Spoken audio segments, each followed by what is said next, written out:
Africa ఖండంలోని ఇథియోపియాలో Haley Gubbi అగ్నిపర్వతం బద్దలైంది. దాని ప్రభావం భారత్ పైన కనిపిస్తోంది.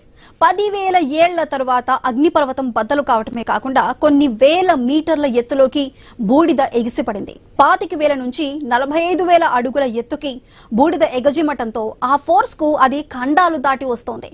ఇథియోపియాకు దగ్గరగా ఉన్న ఒమన్, యెమెన్ దేశాలు ఉక్కిరిబిక్కిరవుతుంటే సుదూరంగా ఉన్న భారత్లోకి సైతం బూడిద చేరింది. ఇప్పటికే దేశ రాజధాని న్యూఢిల్లీలో గాలి కాలుష్యం ప్రజల ఊపిరి తీసేలా ఉంది. కాలుష్యం ప్రమాద ఘంటికలు మోగిస్తోంది. ఇప్పుడు ఇథియోపియాలో పేలిన అగ్నిపర్వతం వల్ల బూడిద, పొగ చేరి పరిస్థితిని మరింత జటిలం చేసింది. భారత్ నుంచి వెళ్లే అనేక విదేశీ, కొన్ని దేశీయ విమాన సర్వీసులను రద్దు చేశారు. అమెరికా, దుబాయ్, దోహా తదితర ప్రాంతాలకు వెళ్లే 11 విదేశీ విమాన సర్వీసులు రద్దయ్యాయి.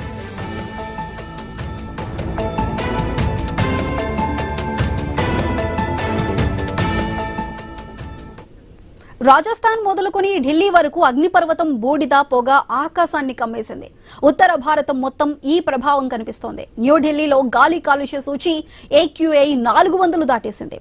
ఆనంద విహార్, ఎయిమ్స్, సఫ్సర్గంజ్ పరిసరాల్లో కంటి చూపు మేర ఏమీ కనిపించలేదు. దేశీయంగా నెలకొన్న గాలి కాలుష్యానికి ఇథియోపియా అగ్నిపర్వతం బూడిద, పొగ తోడు కావడంతో న్యూఢిల్లీ ప్రజల పరిస్థితి పెనంపై నుంచి పొయ్యిలో పడ్డట్టయింది. హేలీ గుబ్బి అగ్నిపర్వతం బద్దలు కాగానే బూడిద ఒక్కసారిగా నింగిలోకి 15 కిలోమీటర్ల ఎత్తులోకి ఒక సూపర్ రాకెట్ లా దూసుకెళ్లింది. అక్కడి నుంచి 4,300 కిలోమీటర్ల దూరంలో ఉన్న న్యూఢిల్లీ వరకు చేరుకుంది. ముందుగా ఎర్ర సముద్రం, తరువాత అరేబియా సముద్రం మీదుగా భారత్ కు చేరుకుంది. రాజస్థాన్లోని జోధ్పూర్, జైసల్మేర్ వంటి ప్రాంతాల్లో స్పష్టంగా కనిపించింది. ఇది ఆకాశంలో వేగంగా ఉత్తర భారతం నుంచి హిమాలయాల వైపు కదిలింది. మేఘాల రూపంలో ఉన్న బూడిద గుజరాత్ ను కమ్మినట్టు చెబుతున్నారు. గత రాత్రే పంజాబ్, పశ్చిమ యూపీ పర్వత ప్రాంతాల నుంచి హిమాచల్ ప్రదేశ్ లో ఆకాశంలో కమ్ముకున్న బూడిదను ప్రజలు గమనించారు. అగ్నిపర్వతం నుంచి వెలువడిన బూడిద ఆకాశాన్ని మసకగా మార్చింది. విజిబిలిటీ తగ్గిపోయి విమాన సర్వీసులపై ఎఫెక్ట్ పడింది. దీంతో విమానాలు ఆలస్యంగా నడిచాయి. అగ్నిపర్వతం పొగ మేఘాల్లో నుంచి విమానాలు వెళ్లినప్పుడు వాటి ఇంజన్లు దెబ్బతినే ప్రమాదం కూడా ఉంది. అందుకే పౌర విమానయాన శాఖ అత్యవసర మార్గదర్శకాలు జారీ చేసింది. బూడిద, పొగ మేఘాల దిశగా జర్నీ చేయవద్దని, లెవెల్స్ ను తప్పనిసరిగా పాటించాలని తెలిపింది.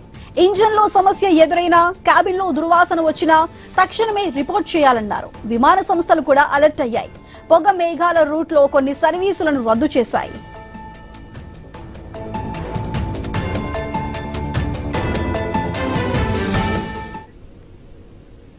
ఆకాశంలో వేల అడుగుల పైన అగ్నిపర్వతం బూడిద, పొగ ప్రయాణించడంతో ప్రజలకు వచ్చిన ముప్పేమీ లేదని చెబుతున్నప్పటికీ నిర్లక్ష్యం పనికిరాదని సూచిస్తున్నారు. హేలీ గుబ్బి అగ్నిపర్వతం దాదాపు 10,000 ఏళ్ల తర్వాత బద్దలు కావటం శాస్త్రవేత్తలను సైతం ఆశ్చర్యపరుస్తోంది. అగ్నిపర్వతంలో మరిన్ని పేలుళ్లు సంభవించే అవకాశం ఉందని అనుమానిస్తున్నారు. పెద్ద మొత్తంలో సల్ఫర్ డయాక్సైడ్ SO2 విడుదలవుతోంది. ఇది ప్రజల ఊపిరితిత్తులపై ప్రభావం చూపించే ముప్పుంది. SO2 పెద్ద మొత్తంలో వెలువడటం అంటే అగ్నిపర్వతం లోపల మరిన్ని పేలుళ్లకు ఆస్కారం ఉందని చెబుతున్నారు. సల్ఫర్ డయాక్సైడ్ తో కూడిన బూడిద గాలిలో కలిసినప్పుడు శ్వాసకోశ సమస్యలు వచ్చే అవకాశం ఉంది. కళ్లమంట, చర్మం దురద పెట్టే ప్రమాదం ఉంటుంది. ఆస్తమా ఉన్నవారికి సమస్య జటిలమవుతుందని వైద్య నిపుణులు హెచ్చరించారు. హేలీ గుబ్బి అగ్నిపర్వతం బద్దలైన ప్రాంతంలోనే భూమి లోతుల్లో ఉన్న టెక్టానిక్ ప్లేట్స్ అదే పనిగా కదులుతున్నాయి. ఇదే ప్రాంతంలో మరో అగ్నిపర్వతం ఉంది. దాని పేరు ఎర్టాఎల్. ఈ అగ్నిపర్వతాన్ని శాస్త్రవేత్తలు నిరంతరం గమనిస్తున్నారు. ఇంతలో హేలీ గుబ్బి బద్దలై అందరినీ ఆశ్చర్యపరిచింది. భూమి లోతుల్లో ఏం జరుగుతుందో ప్రత్యేకంగా దృష్టి పెట్టాలని భూభౌతిక శాస్త్రవేత్తలు సూచిస్తున్నారు.